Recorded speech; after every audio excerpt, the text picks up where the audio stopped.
रुपया कहती है यह तो बहुत बुरा हुआ, मैं इस मुसीबत में कैसे फंस गई। उस बच्चे ने मेरा हाथ कैसे पकड़ लिया और मेरे सामने ही ऐसा काम करना। वो कहती है आखिर क्यों। फिर वो पानी के तल में जाने लगती है। फिर वो कहती है मैं इसे अपने सामने देख सकती हूँ, लेकिन मैं वहाँ तक पहुँच नहीं पा रही हूँ। और वो और नीचे जाने लगती है। फिर वो कहती है ऐसा लगता है मैं अपने हार को नहीं पा सकती। तभी रुपया के चेहरे को कोई हाथ लगाता है, जो कि अयूनी होती है। रुपया कहती है किसी वजह से मैं और अधिक ठीक महसूस कर रही हूँ। और वो कहती है अयूनी। फिर वो अपने सर को हिलाते हुए कहती है नहीं, यह सच नहीं हो सकता।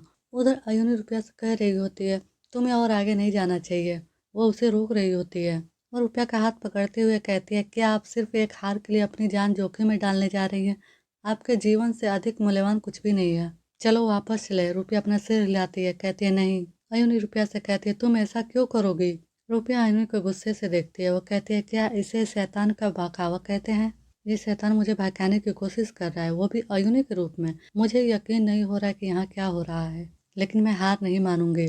और वह अयूनी को पीछे ढकेलकर आगे जाने लगती है। वह कहती है अपनी उदासी को दबाकर रोने से मुझे कुछ नहीं मिलेगा। यही एक चीज है जो मैं पाताल लोक से सीख कर आई हूँ। फिर वो सोचती है आखिर ये शैतान, मुझे यकीन नहीं हो रहा है कि अयूनी के रूप में क्यों आया। और वो अपने नेकलेस के पास पहुंच जाती है। वह कहती है लगभग अब मैं इसे पकड़ने वाली हूँ। फिर वह उसे पकड़ लेती है, कहती है मैंने ये कर लिया। तभी उसे एक आवाज़ सुनाई देती है जो कह रहा होता है आपने ये परीक्षा पास कर ली है। और तभी उसे कोई पानी से बाहर खींच लेता है, जो कि एडिथ होता है। वो कहती है किंग एडिथ। फिर एडिथ उसके सर को पकड़ते हुए कहता है ऐसा लगता है कि आपको भीगने का बहुत शौक है। इस बार यह क्या है? वो सोचती है जो इरेले ने उसके साथ किया था।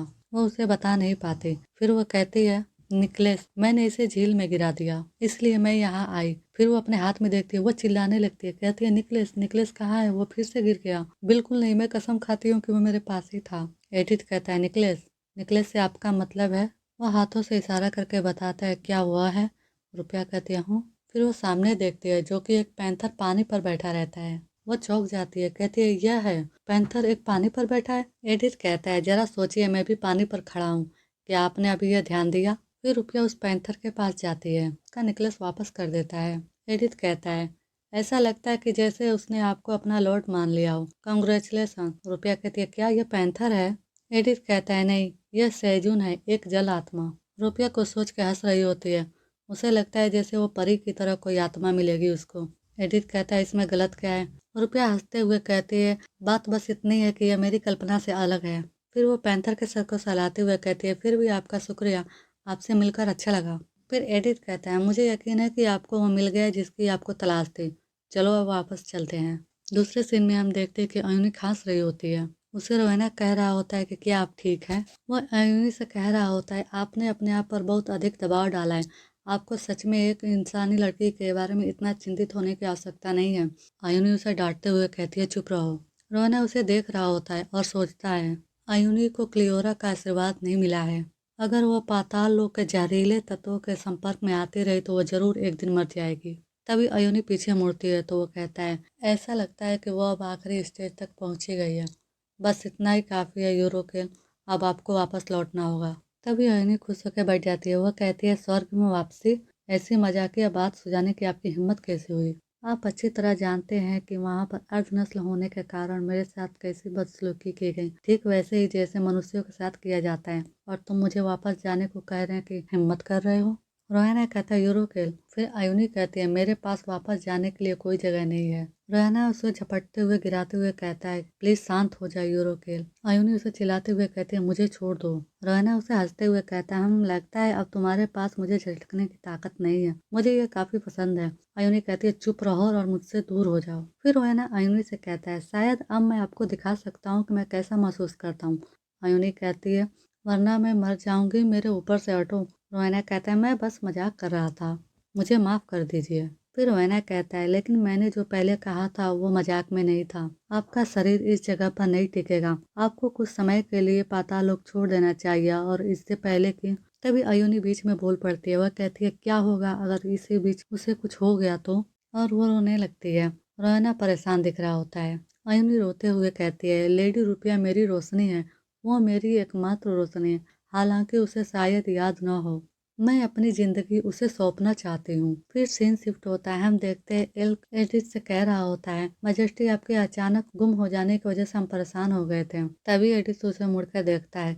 एल्क घबराते हुए कहता है, ओ बेशक मैं अच्छी तरह जानता हूँ कि ऐसी चिंताओं की कोई ज़रूरत नहीं है। एडिथ कुछ नहीं बोलता, फिर कहता है, उसका ध्यान रखो, अगर उसे बिना ध्यान दिए छोड़ दिया जाए तो वो गिर सकती है। एल्क कहता है, जी मजेस्टी।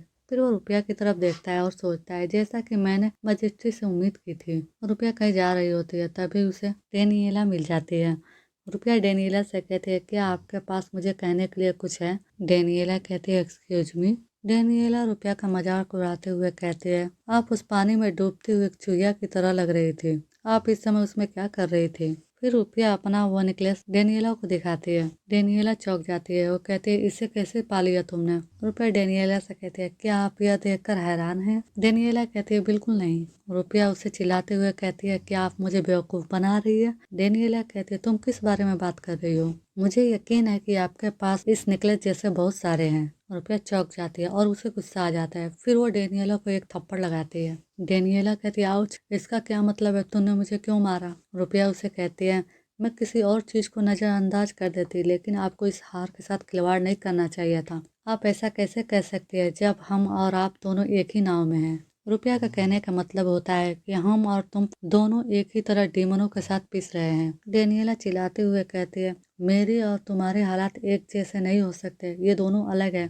मैंने अपने मंगेतर को खो दिया है और अपने पिता से नफरत पाई है। महल में मेरा बहुत मजाक उड़ाया गया। तुम्हें अंदाजा भी नहीं है कि मेरी तरह तुम्हारी जिंदगी भी पूरी तरह से खत्म हो जाने पर तुम्हें कैसा लगेगा। फिर रुपया खामोश हो जाती है। वह कहती है, डेनियला, आप और मैं एक ही हैं। प्लीज अपनी आंखें खोलो डेनियला, यहाँ जिंदा रहने का कोई रास्ता सोचने की कोशिश करो। फिर रुपया डेनियला से कहती है, वो आपका नौकर कहाँ है? डेनियला कहती है, इरेले अभी तक वापस नहीं आई है। रुपया गुस्से से कहती है, अच्छा ऐसा है, उस छोटे गुंडे को मारने के लिए मैं बेचैन हूँ। तो उस बच्चे का नाम इरेले है ना? तभी एल्क रुपया को देख लेता है। कहता, ओ तुम यहाँ हो, क्या कर रही हो?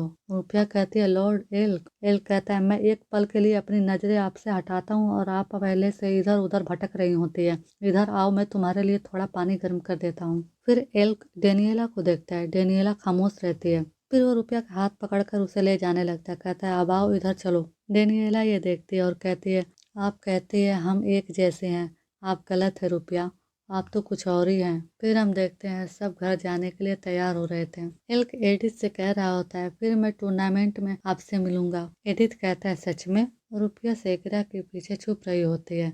सेकरा कहती है, क्या हुआ रुपया? फिर रुपया सोचती है। फ्लैशबैक में दिखाया जाता है, एल्क रुपया से कह रहा होता है, मुझे बताओ इंसान, क्या आप एडिथ की औलाद को जन्म देना चाहती हैं? रुपया पानी पी रही होती है। अचानक से उसका पूरा पानी मुंह से बाहर निकल जाता है। वह कहती है, क्या क्या कहा आपने? माफ कीजिए, आप किस बारे में बात कर रहे हैं? एल्क रुपया को बताता है, ऐसी कई वजह है जिनकी वजह से हम डीमन आप इंसानों से दूरी बनाए रखते हैं। एक बात यह है कि हमारे बीच प्रेम एक बेकार का प्रयास है।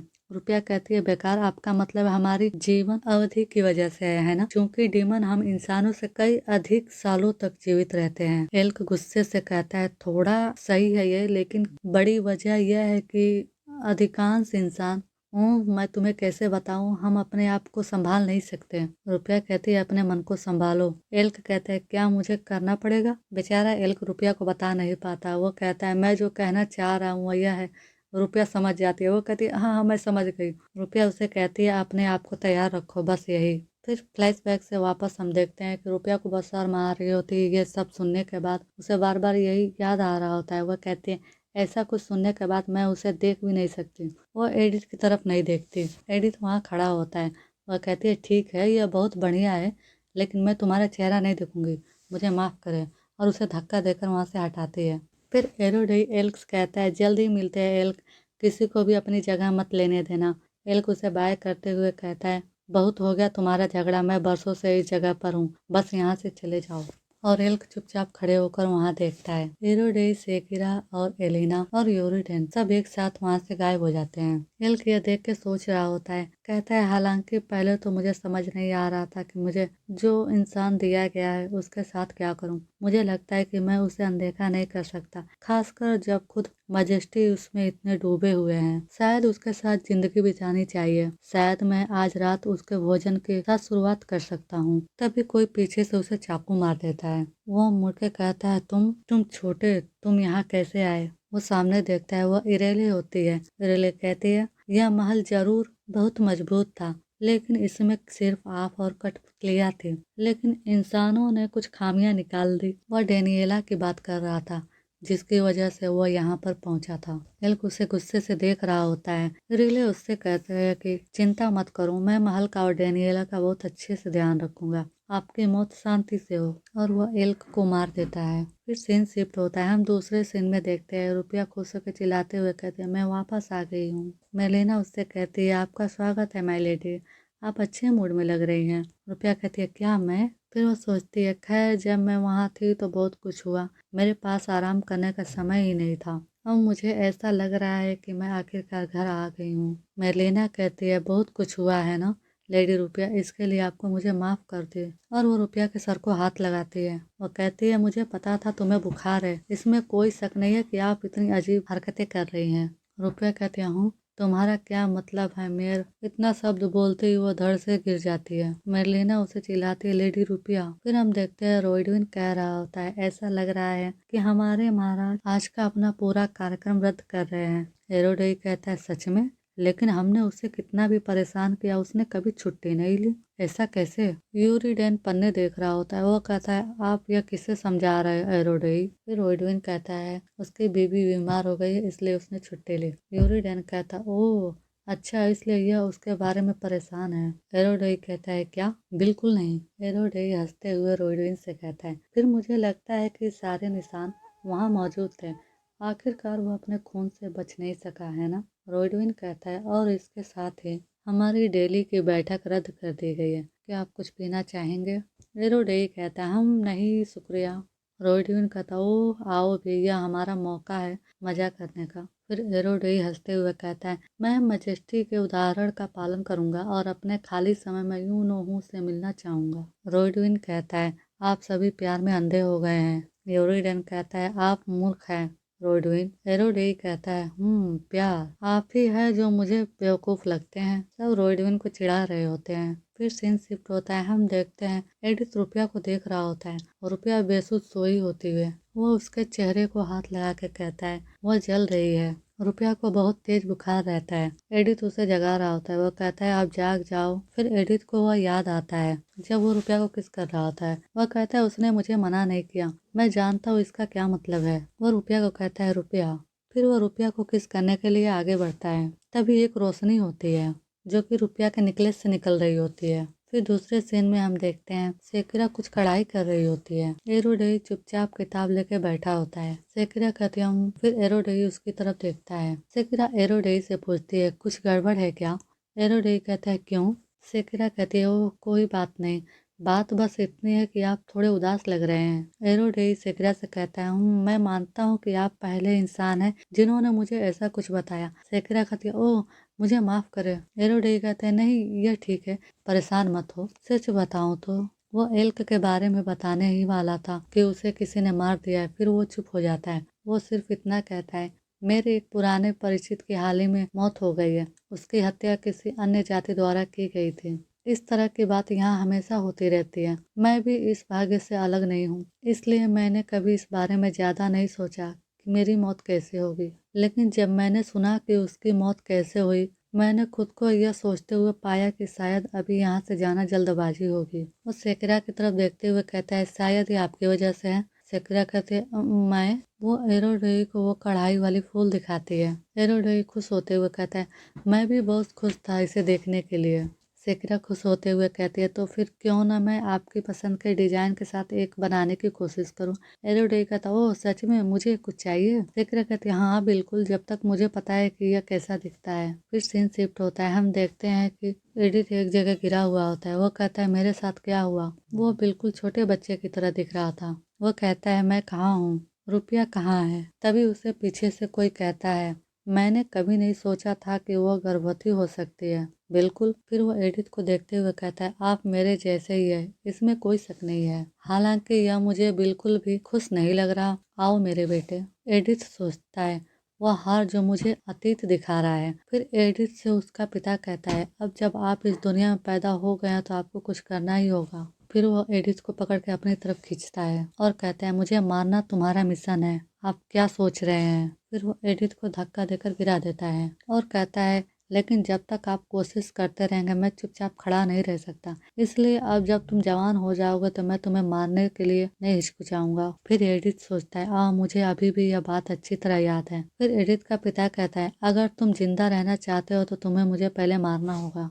एडिथ सोचता है, एटलस तुम बेवकूफ हो, तुम मुझे अतीत को दिखा कर क्या हासिल करना चाहते हो। एटलस ने वो नेकलेस जो रुपया को दिया था, उसके वजह से एडिथ अपने पिछली यादों को देख रहा था। फिर एडिथ के पिता को एक औरत पीछे से पकड़ के कहती है, कैडिथ आप यहाँ है। फिर वो एडिथ को देखते हुए बोलती है, तो क्या यह आपका बेटा है जिसके बारे में आप बात कर रहे थे। आपसे मिलकर खुशी हुई मेरे बच्चे। मैं कामाफ हूँ। क्या आप पहले किसी इंसान से मिले हैं।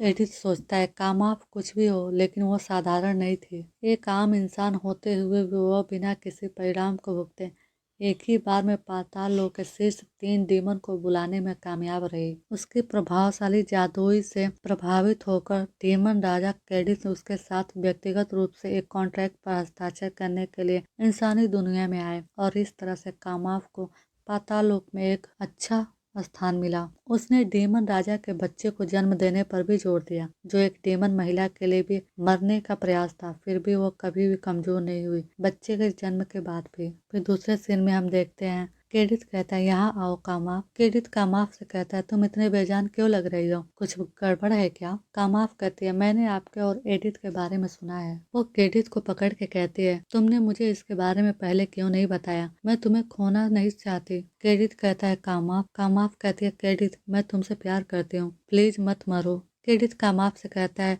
इसमें कोई मदद नहीं की जा सकती, यहाँ तो यही आम बात है। कामाफ रोते हुए कहती है, मैं इसे नहीं मान सकती। तब तो बिल्कुल भी नहीं, जब पाताल लोक की क्रूरता के बीच कुछ खुशी पाली है। केडिथ कामाफ से कहता है, मुझे भी इस सिंहासन पर बैठने के लिए अपने पिता की हत्या करनी पड़ी, जैसा उन्होंने अपने पहले लोगों के साथ किया और जैसा मेरे बाद आने वाले लोग भी करेंगे। कामाफ कहती है, नहीं, क्या आप पहले एडिथ को नहीं मार सकते। अभी उसे मार डालो, बच्चे से छुटकारा पाओ। अगर आप खुद ऐसा नहीं कर सकते तो शायद मैं कर सकती हूँ। फिर केडिथ कामाफ से कहता है, एडिथ अब तक लगभग मुझसे बहुत अधिक शक्तिशाली हो चुका है। मुझे डर है कि यह सवाल ही नहीं उठता कि मैं उसे मार दूं। इसके अलावा मैं तुम्हें खोना नहीं चाहता। हमें इस बारे में तुरंत कुछ करने की जरूरत नहीं है। मैं लगभग उस दिन तक रुक सकता हूँ जब तक आप मानव जीवन समाप्त नहीं हो जाता। मैं ये कोशिश करने के लिए हर संभव प्रयास करूंगा कि आप एक खुशहाल जीवन जिए, इसलिए कृपया रोए नहीं। कामाफ रो रही होती है। वो केडिथ से गले मिलकर रोने लगती है। वो कहती है, मत मरो केडिथ, प्लीज मत मरो। एडिथ उन दोनों को देख रहा होता है। वह कहता है, अब ये कैसी चालबाजी है। फिर वो सोचता है, कहता है, मुझे याद नहीं कि मैंने कभी वो बातचीत सुनी हो, तो क्या ये सिर्फ मेरी यादें हैं। तभी उसे पीछे से कोई कहता है, तुम तो सिर्फ एक कठपुतली हो। एडिथ मुड़ के देखता है तो उसके पीछे कामाफ होती है, जो उसके गले को पकड़ के कहती है। वह हंस रही होती है। वह कहती है, ऐसे हालात में आप पलक तक नहीं झपकाते। आप शायद यह भी नहीं समझ पाएंगे कि मैं क्या कह रही हूँ। क्या आपके लिए कोई चीज कीमती है। क्या कोई ऐसी है जिसे आप सुरक्षित रखना चाहते हैं। आप जीने की चिंता क्यों कर रहे हैं। अगर आप केवल इसलिए सांस ले रहे हैं क्योंकि आप ऐसा कर सकते हैं, तो फिर अभी मर जाओ। कोई नहीं चाहता कि आप पैदा हों। कोई भी आपके जीवन से जश्न नहीं मना रहा। यहाँ तक कि केडिथ भी तुम्हारे मरने का इंतजार कर रहा है। वो एडिथ से ये सब गुस्से से बोल रही होती है। वह कहती है, तुम एक कठपुतली, एक खाली खोल के अलावा कुछ नहीं हो। ऐसा कोई तरीका नहीं है कि तुम मेरे केडिथ से अधिक शक्तिशाली हो। एडिथ खामोश रहता है। वह उसके गले को दबाते हुए कहती है, बस मर जाओ और मेरे केडिथ के लिए मर जाओ। प्लीज हमारे लिए मर जाओ, अभी मर जाओ। तभी उसे एक आवाज सुनाई देती है। वो रुपया होती है। वह कहती है, आप ये क्या कह रही हैं। एडिथ, उसकी बात मत सुनो। वह उन दोनों के बीच आके उन्हें छुड़ा के कहती है, चाहे आपके अपने कितने भी खास क्यों ना हो, आप किसी और को मरने के लिए नहीं कह सकती।